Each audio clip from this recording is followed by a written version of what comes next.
Hello and welcome to our monthly live sleep chat series. I'm Mar DiCarlo, the founder of the International Parenting and Health Institute, and I'm here with Soda Kushkowski, who is the founder of Start with Sleep and also the instructor of our Integrative Adult Sleep Coach Certification Program. And for this month of February 2022, we are going to talk about how society and culture influence our sleep and what we can do about it. What are some of the things that we can start understanding about how culture and society affects our sleep, what we can do about it, and we're going to go from there. So first, Soda, welcome. Always wonderful to have you. What are some ways that you see, whether it's working directly with professionals or clients, that culturally or through society, sleep is being influenced?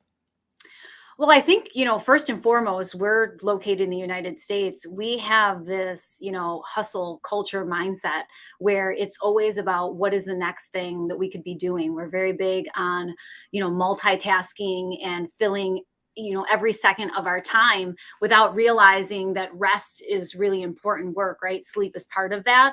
It's not something, it's a biological need and necessity, right? It's not something, even if you push it off, at some point you're going to crash. And it's so fundamentally important to reaching a lot of our personal and professional goals. We've talked about this before, that it's a catalyst for a number of different things, from, learning and development, focus and concentration, to emotional stability. So it really touches every part of our lives. But we've kind of had this ingrained notion that, we need to always be doing, going. And we spend so much time doing, we don't spend enough time being. And I think that's why we have such a huge issue with sleep. We're seeing it in other cultures, but, around the world, fundamentally self-care, even if there are sleep challenges that are present, it's really about that self-care component. And sleep is a very big part of that. It's a very big part of taking care of ourselves. So I think it's, in the groups that I work with, it's, one of the things that's most often discarded. We think about how much we can put into a day, our energy management, our time management, but getting a good night's sleep is how we achieve that, right? So it's really starting a dialogue around the importance of sleep, not only the way we put emphasis on things like nutrition and physical exercise, but sleep is fundamentally the foundation for, our entire health. And as you said, being, and it's funny because after all, we are called human beings, not human doers. So Yes. even in the own description or classification of us, we're human beings. And often we forget that. For professionals who are watching this program, because we tailor this to professionals, although it applies to anyone basically listening in who's interested in sleep and understanding more, Mhm. I always say that your business will thrive when you thrive. You thrive and your business thrives. They go hand in hand. You can't expect your business to grow exponentially and to function with such power and also clarity if you yourself are dysfunctional, if any part of your health is lacking. And sleep is one of those primary ones, because sleep, as Soda was mentioning, is where we're restoring and we're recharging. And we need those batteries. We need those strong recharge batteries to keep us going. Our creativity, we understand how important it is to be creative and innovative, and how we are comparing ourselves uniquely in the market. Because although I don't follow the traditional competition aspect, I don't believe competition is an issue. I think it's very healthy. At the same time, competition is great to be able to compare and say, am I being fully my authentic self? Am I showing up in the most unique way that I can? And if we're going, like Soda's saying, and we have this hustle attitude, go, we don't understand that to go, you need to rest and recharge, right? You can't keep going and expect something not to run out. I saw someone's post the other day that said something along the lines of, you need to recharge yourself the way you recharge your iPhone, right? Because the same way you are so adamant about plugging it in and making sure it's charged, it's that same kind of prioritizing. And that stems from also the ability of having self-worth. So when you really honor who you are and respect who you are, and you are very confident about your abilities to serve others, you're going to also be more motivated to say, my time matters, my sleep matters, and I need to move forward in a way that is going to really support the health of myself, therefore my business. I think, the conversation, and I think we got into this maybe a little bit last time on the talk, is when it comes to sleep. Sleep is that physical part of rest, right? But there are variations in rest, and you had touched on creative, right? Like there's 7 different types of rest: that physical, emotional, mental, spiritual, sensory, social, and we need to be able to figure out how we're depleted, right? Most often we turn to lounging, on watching TV, and we think that that's going to kind of refresh ourselves. And I'm sure most people will tell you, if you spend the weekend lounging on the couch, you often you dread Monday, right? You feel more tired than if you had actively engaged in something that re-inspires you, right? Like stepping outside of that norm, like going to see art, reconnecting with nature, you know, reconnecting with individuals. And that's where the last couple of years has been really hard, because we've depleted ourselves in terms of the other types of rest that we need. And then physically it's really manifests itself into something much larger. So I think in that respect, understanding the role that the different types of rest play in the decisions that we make on a day to day, and understanding the difference between the two. Exactly. And that understanding, which is a really great segue, takes us from evaluating how we're being influenced by our society and culture, because many of us perhaps are unconscious about it. Until we take a step back and we take a look at the bigger picture, we Mhm. don't realize how easily we're being influenced by society and culture, which includes not just our own environment and those around us, but the things we're watching, constantly what we're hearing. And so until we take a step back and we evaluate and we begin to slow down and just take a look at what's going on, you're going to be running on habits and patterns, which, as Soda had mentioned, culturally, it's a go, go, go, right? Just keep going until you drop, which is what we don't want. And so that understanding, that segues very nicely into the holistic understanding, which is the next point that we want to make here.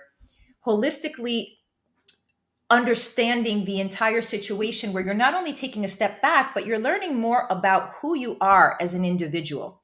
And this leads us to understanding, okay, like Soda was saying, what area of rest specifically am I lacking in? What is my sleep pattern? Because when it comes to circadian rhythm, we all have individual patterns, although we share a clock, all right? And this clock, the consensus is how the clock works is similar. It still varies from individual to individual depending on many factors. And then there's also chronotypes, and there's a Yeah. lot to understand about ourselves. So until we take control of wanting to know who we are and understanding how we function, we're going to just be flying by the seat of our pants, going with how everyone else or everything else is driving us. We want to be the drivers in the seat, right? You want to drive your own car, especially those of you that are professionals, you're leaders, right? You're setting that example. So you want to be in charge and driving your car. And as a result, understanding how you function as an individual within all that is happening within you and around you is vital. Yeah, I completely agree. I mean, when it comes to sleep, it is very individualistic. And if you turn to any number of publications, it'll say like, the early bird gets the worm, and like we need to fit into a certain pattern. But it's really about, you're shaped by the habits and the things that you do around you. But it's all about finding how to manage your time and your space, the habits that are going to support you. So there are some people that are inclined to be more that early riser, right? We have more that midday individual, and we have, that kind of the night owl, or what we refer to as like the wolves, depending on the type of chronotype, like schedule that you're looking at. They've kind of recoined them into different things. There's different psychologists and so forth. But depending on that schedule is developing habits around that, so that you're successful throughout your day and you're setting yourself up for success. If you're someone who isn't inclined to wake up at 5 o'clock in the morning to work out, you're going to do more damage forcing yourself to sleep outside of the parameters of sleep that your body needs, and to force yourself to physically engaged in something that can lead, ultimately to an injury. So it's really about creating and optimizing a schedule based on your individual needs. And that's listening to that chronotype, which is our own personal biological rhythm. We operate on that 24-hour clock, as Mara mentioned, but depending on whether or not you're an earlier or later person, our body has a number of physiological processes that are occurring, right? One of them is the release of melatonin, which is the hormone that regulates our sleep. If you're more inclined to be an earlier person, you might be more prone to getting into bed at 8:30 or 9 o'clock, right? You're producing melatonin earlier in the evening versus someone who's more of a night owl and is maybe working at 1, 2 o'clock in the morning, right? But we also do a lot of things that affect that circadian rhythm. Like we make choices throughout the day that either strengthen or disrupt that 24-hour clock. So that's something that we have to also be very mindful of. And that's where those habits and kind of looking at the things that influence us, they say that, like the Industrial Revolution is the reason we don't sleep as well. We're inundated with light all the time. Being aware of that regulation and really making those choices to support ourselves in a better way is going to help us kind of set that right tone for success. You read my mind. I was thinking as you were talking along the lines of those imbalances, right? Or the toxic overload. So while we have our natural rhythms and patterns, just as Soda was mentioning, if we're unaware of the choices that we're making on a day-to-day basis that are creating those imbalances, then we're not going to be so keen or so accurate about what those rhythms and patterns are. So part of that assessment is looking at, okay, how are my eating habits serving me? Am I, eating in such a way that is supporting my health? Do I feel good? Do I not feel good? It's almost like becoming a very open, curious scientist. You become this observer of yourself. You begin observing yourself in a non-judgmental way, just like a scientist would. You're like, wow, I'm going to learn about who I am and how I function and what I do, and put that criticism and judgment aside and just begin to notice how you feel when you're eating, how you feel when you're waking up. When do you get light? Right? When's the first time you hit that sunlight? How much are you moving? Do you feel stagnant? What parts of the day do you feel your energy high or low? So the more you begin to inquire about yourself and you begin to just notice and observe the things that make you feel good and don't feel good, that's when those key indicators will begin to arise and you'll start to understand, oh, okay, wait a minute. That didn't feel so good. Maybe I should make a shift and change there. And the moment you start supporting, clearing up those imbalances, you're going to become more aligned with your natural patterns and rhythms. And then you'll get to see, oh my gosh, wow, I didn't realize that this was my pattern and rhythm. And now I have more power and control how to manage that and how to successfully do it in a way that works best for me. And it's interesting because in the world of maternity and child sleep, which is another place that I work with a lot, you can have a family, and within that family, you have different clocks. And it's about understanding how to work together as a team as well. But first, the most important thing is to start with yourself, right? You can only support others as much as you support yourself. And so, again, this includes professionals. The more you learn about who you are and how you function, the more then you have the ability to not only role model that, but be able then to support others who are struggling with that as well. I think an important part of that conversation, I've been kind of discussing this a lot in the presentations I've been doing as of late, is that with this whole doing and not being, we have this guilt mentality where it's like, if we are not constantly doing something, we feel as though we are failing ourselves, that we are failing others. And like I said, rest is very important work. But part of that self-reflection is being comfortable enough with not doing anything. I used to be that kind of person. I could not just sit there and do nothing. I was like constantly making notes or having to like multitask, and it doesn't allow you to really be present. And I think if anything in the last couple of years, that's been that mind shift that we've seen in a lot of individuals. People have changed, their professions. They become more conscious of health and wellness. It's not, they're not just waiting for, sickness to approach them, right? Because it's one of those things where it's like, if you don't make time for wellness, then you'll have to make time for illness, right? They don't wait till something happens. And I think we're seeing a mind shift where people are starting to understand that self-care really is an important part of this equation. Did you freeze on me, Mar?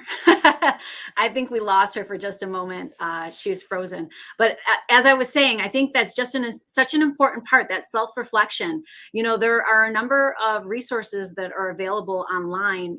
When it comes to our rest, first and foremost, identifying the type of rest that you need. And I had mentioned, those seven again. And like I said, there's a number of different things, even if you Google it, questions that you can ask yourself in the physical space, right? Like in the mental clarity space. If you find that you're sitting in front of the computer and you're constantly rereading things, or emotionally you're reacting to things, in a way that you can identify that is not healthy, right? Because we know when we kind of feel like we're off course, and that's the most important time to really take the space to recognize what it is that we need.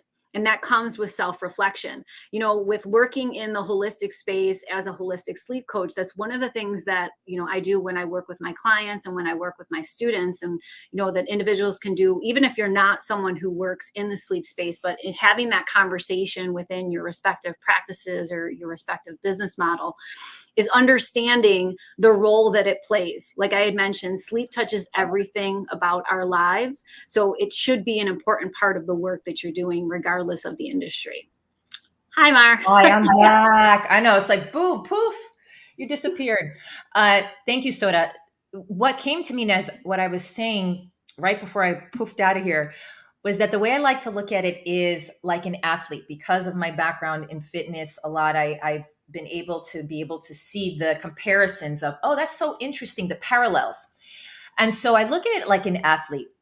When an athlete prepares for a tournament, something big, they are not pushing themselves to the limit every single day, all the time. They're working very methodically and strategically. They're understanding how far they can go, when they can go. They're really upping their nutrition, their rest.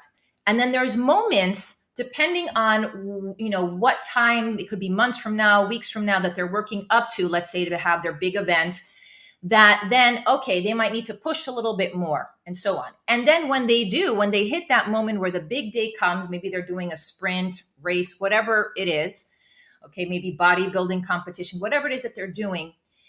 After that point in time, what do? They take a huge amount of rest afterwards. It's not like all of a sudden they complete this event and now they're going back at it. Okay. So this is how life works. The reason I'm comparing this is because there are moments, for example, people ask me, how do you do it all? Because I manage a lot. And so there are moments within, my work where I'm just flowing through. Things are very balanced. And there's moments where I got to push through a little bit more. And then it kicks in. I'm pushing a little bit more. And then I remind myself, wait a minute. This is like, the athletic journey. You're pushing a little bit more. But then on the flip side, you're going to be resting a little bit more. So it's very important to not be so rigid as well. Remember that you can always tailor, because life is a roller coaster ride and you just never know when things happen. Sometimes unexpected things will just come your way, whether they're personal or professional.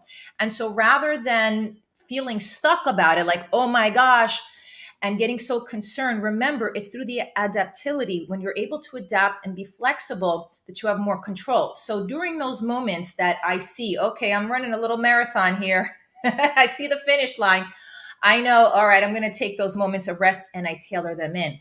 And that is why on a daily basis, I ensure that I take my daily pauses, right? Which we talked about on this chat before, where I will integrate pockets of 5, 10 minutes, 15 minutes, sometimes 20 minutes of just pure stillness, where I'm not doing a thing. And it's different than sleep when you're just tired. It's where you're consciously resting. You're there, you're feeling your body, you're connecting with your breath. So you're very conscious, but you're resting, right? It's almost like a meditation. So I just wanted to mention that, because some of you may be in a very similar lifestyle where you're these entrepreneurs or professionals, and or your parents at home with your children now at home, depending on where you are and what's happening with your rules and regulations. And it might feel very challenging to have some stability or consistency. But remember, when you are able to step back and look at the whole picture and slow down, you'll see that you actually have a lot of control, and you can match the moments that come hard at you. You can then you can mirror and match the opposite and say, okay, Here are these pockets and moments of extra stress or work. Now I know that I'm going to add a little bit more rest. And then you're going to have days that are more consistent or in sync. So that's how I like to look at it as well. No, absolutely. I think creating pockets of time, and I had mentioned this, and even in my own work schedule, I know you do this as well, Mar. Scheduling that rest time is important, but it's just as important to schedule what you're doing with your time. So it's like if I come to my office, I give myself a half hour or an hour to answer emails, and then I know I'm on to the next thing. And you create these pockets of time. You do not allow distractions during the work that you're doing, and it allows you to be a lot more efficient. And then again, that's going to help with all those different types of rest because I mean, quiet time isn't just for the little ones. We need quiet time as well. My husband will be the first one to tell you sometimes it's like, it's easy now with like Google Home to have music always playing in the room or on the TV. And sometimes I like it to just be completely quiet because I need that sensory rest. We're inundated with noise all the time. We're inundated with light all of the time. Sometimes you need to take a step back, and that's going to help you reset as well. But I think creating those little pockets of time and then listening to yourself and understanding what you need at those particular times is really important. And if you've never had the experience of having full silence, there's always something like something going on. Just recognize that, like anything that's new, it might feel a little bit uncomfortable at first, or a little bit, how do you say, foreign to you at first. And that's completely normal. So don't resist it. Don't be afraid of it. Just do as much as you can, take in those moments of silence. And then as you invite it more and more, you're going to actually see and feel how great it is for you. You're going to start to recognize, oh, I didn't realize how much I was taking on. So a lot of times when we have these habits for ourselves that are not serving us well, we get so used to those unhealthy habits that those tend to feel good for us. And then the good things feel foreign to us. And so part of this process that Soda's talking about, where you're structuring your time, really involves getting comfortable with the uncomfortable. That's a huge part of this, is understanding that, yeah, I might feel a little uncomfortable at first, but the good news is that you don't have to go full force. You don't have to go to extremes. Just start with little pockets at a time, get familiarized. Because I'm like you, Soda, I love silence. I mean, I have had so many experiences with too much noise and too much sensory, everything, visual, everything. I'm like, for me, it's like heaven when I have zero. That's my favorite. When my daughter's at at school, my husband's out for meetings, and I'm just like, love it. It is. And then that also brings us to this point, which I know, Soda, you can relate to so much, is the support system. Because, part of also what's happening and the reason that culturally and also individually we allow ourselves to get to this point of overdrive is the fact that we feel there's also this mentality of I have to do it all. How much can I achieve as an individual, right? Carrying the world on your shoulders. And I often tell people when they ask me how I do it all, I say my secret is I don't, and I don't want to. And I tell this even to my team all the time, like, guys, I will have to if I need to. If it push comes to shove and something needs to get done and I have to, and I'll, again, that athlete, I'll do it. But that is not at all how I invite living. I very much see very clearly, especially having experienced being a single mom and going through this whole journey, how incredibly important it is to be supported as a person. This whole entire life is about interdependence. It's not about just doing everything on your own. And so I feel that once we also shift our belief about that and we understand that, yeah, it's great to be independent, and certainly to know we have the ability to do things on our own is wonderful, and it should be a skill that we all have. However, it's also about interdependence and not forgetting that as we move along through this process. Yeah, there's something to be said about burnout. Now they're actually classifying it as an actual like term, right? Because people are exhausting themselves on every level, and the only way to reset it is to take a step back from everything that you're doing and really evaluate everything in your life. Because I mean, and it's creeping up on a lot of people because, one of the big things that I like to do, I had learned it in a talk that I had attended, was in regards to like energy drainers. If you feel like you're kind of pushing things, looking at the things that make you feel energized during the day. And you can actually do this for individuals in your life as well. Because there's some people that when you're in their presence, like Mara, when I'm in your presence, I feel energized. And there's, you could be around other people where you can feel kind of like that negative energy and it kind of draws away from you. But a lot of it has to do, the activities that we do throughout the day, making a list of the things that you make you feel energized, and then the things that you kind of like don't really like. Is there a way for you to eliminate or to delegate those types of things so that we're not incorporating that? That's another way to really kind of manage that energy and that time management as well. 100%. And I just did an interview, I think it was a year or 2 years ago, and I was looking at little excerpts to put on my post for Instagram on the Holistic Coach Education page. And one of them, Tice recently posted, I think on this YouTube channel, is exactly that. Because one of the things I say about time management is evaluating the energy. What are the things that are draining you? What are the things that are giving you energy? And I think that very much well complements feeling good. What are the things that make you feel good and not feel good? So I would say for all of you to start with just these simple questions of, what is energizing me? Evaluating what gives me energy, what's taking so much energy, doing that evaluation, what's feeling good, what's not feeling so good. And when you're looking at, like, you might say to yourself, oh, it feels so good to eat those chocolate chip cookies, but don't look at it in that moment, because here's the trick, here's the key. There's that immediate feeling good, and then there's the afterwards. So when you're looking at what makes you feel good, you're looking at the whole picture from a long-term basis, not the instance where you're eating, a bag of chips or cookies, and in that moment you're feeling good, but afterwards you're like, you don't feel good. So if you were to look at the whole picture, you'd see, well, for a moment I felt good, but then afterwards I didn't. So then when you really evaluate, you realize, okay, that wasn't something that really supported me. So look at the bigger picture when you ask yourself what makes you feel good and doesn't feel good, because the things that really make you feel good last. They don't give you those little moments and instances of temporary feeling good followed by not feeling good. Yeah, I think that's one point as coaches, something that we do to support individuals is helping them recognize those kind of small successes. We don't speak very kindly to ourselves, and we often just constantly, we started the conversation, it's that guilt factor. And understanding it's one of the reasons why most people, if they start a new nutrition or diet plan, it's like if they have that cookie, they're like, oh, well, it's out the window. My diet is done. And it's like, those setbacks don't necessarily mean that you're going to be unsuccessful. Just like, the time that it took to create habits that, disrupted your sleep patterns, drained you of your energy, it's going to take, a period of time for you to reset those habits, reframe your thinking, shift your mindset. And as coaches in a supportive role, we help you achieve those things in these kind of like small, incremental, sustainable things versus like trying to change everything all at once. That's where people often, kind of give up on where they are because they're trying to do an overhaul on their life. If you're looking to change your life, it's about starting with the small little choices, those little things that you can do throughout the day, and slowly pacing yourself. That's where, because it's a lifestyle change. That's the thing that is the most important. Yes.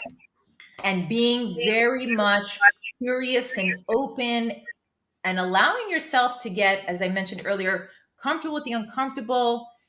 It's a process. It's a journey. Fall in love with that journey. Have your goals, have that vision, right? Keep it with you, feed that vision, but enjoy that journey and realize that every human being, if you look at human development, all right, so babies from the time they're born to adulthood, especially in those first few years, what is happening for them to develop and grow? They're constantly falling, they're making mistakes. That's the way they grow. That's the way they form their independence. It's no different for us as adults, but we forget that. We all of a sudden get into this mind shift of, oh, everything has to be right from the start. I have to feel good about everything. Everything has to be easy. Otherwise, there's something wrong. And then comes the criticizing and the judging. And just like Soda's saying, no, it's those setbacks that are part of the journey, part of the process. It's going through all of it. And so having that support system is vital.